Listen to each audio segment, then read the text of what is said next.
গাজার ধ্বংসস্তূপের মাঝে ঈদুল ফিতরের সকাল। বিধ্বস্ত মসজিদের ধ্বংসাবশেষের সামনে দাঁড়িয়ে ফিলিস্তিনিরা আদায় করছেন ঈদের নামাজ।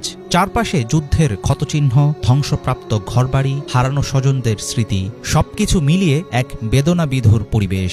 তবুও এই শোকাগ্রস্ত সময়ে কঠিন বাস্তবতার মাঝেও ঈদের আনন্দ খুঁজে নেয়ার চেষ্টা করছেন ফিলিস্তিনি মুসলমানরা।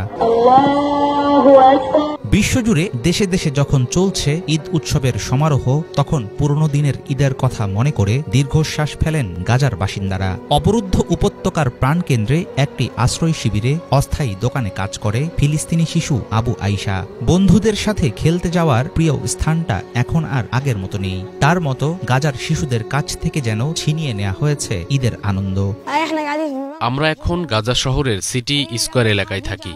যুদ্ধের আগে এখানে খেলতে আসতাম। ঈদের সময় অনেক দোকানপাট বসত, আমরা পোশাক কিনতে আসতাম। কিন্তু ট্যাঙ্ক ও ক্ষেপণাস্ত্রের আঘাতে জায়গাটি এখন ধ্বংস হয়ে গেছে। রয়ে গেছে বিশাল গর্ত। পুরো স্কোয়ারটি যুদ্ধের ধ্বংসাবশেষে পরিণত হয়েছে। ধ্বংসস্তূপে পরিণত হওয়ায় এখন আর কিছুই অবশিষ্ট নেই। যুদ্ধের আগে আমরা এখানে পোশাক ও প্রয়োজনীয় জিনিসপত্র কিনতে আসতাম। ইসরায়েলের অব্যাহত হামলায় গাজা পরিণত হয়েছে ধ্বংসস্তূপে। এর মাঝে অস্থায়ী যুদ্ধবিরতি কিছুটা স্বস্তি দিলেও আসেনি স্থায়ী কোনো সমাধান।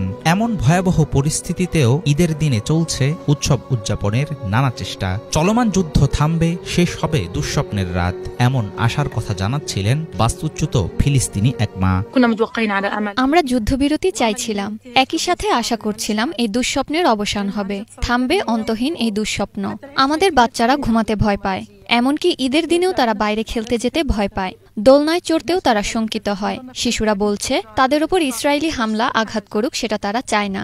তারা বলে আমরা কোথাও যেতে চাই না, ঈদের সময় বাড়িতেই থাকতে চাই, যাতে আমাদের কিছু না হয়। আমাদের বাচ্চারা অত্যন্ত ভীত, আর শিশুরা এমন পরিস্থিতিতে এমনিতেই অনেক ভয় পায়।